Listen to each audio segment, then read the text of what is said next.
Inakalang lindol pero gumuho na pala ang bahagi ng pader sa ilog ng Navotas. Kaya ang bumungad sa mga residente ang rumaragasang baha.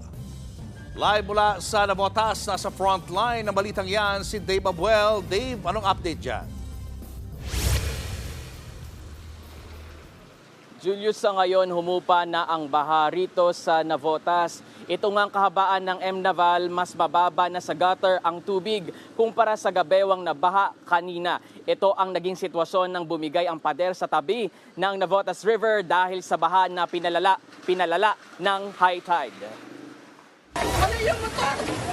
Rumagasa sa barangay San Jose sa Navotas ang tubig mula sa ilog. Gumuho kasi ang river wall sa Celestino Street dahil sa baha na sinabayan pa ng high tide. Tulong!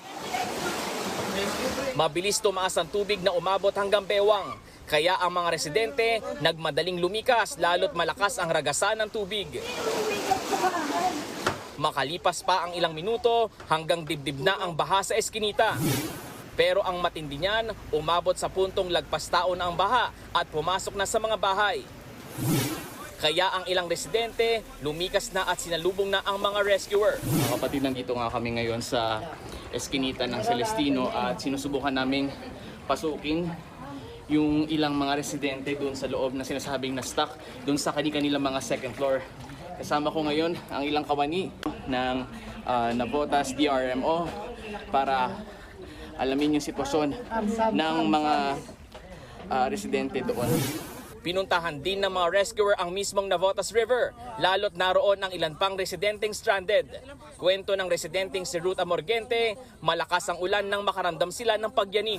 Kala ko po namin lumindol kanina kasi ang lakas po ng impact ng pagbagsak ng tubig. Habang ang ibang residente naman, sumakay na sa truck ng LGU para lumikas.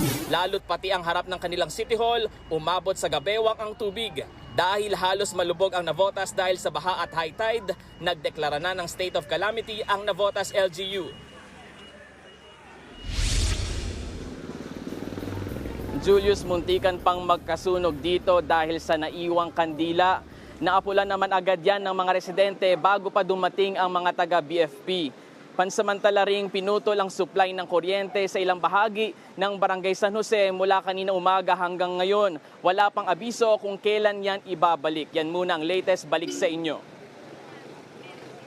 Maraming salamat, Dave Abuel. Mga kapatid, Julius Babaw po.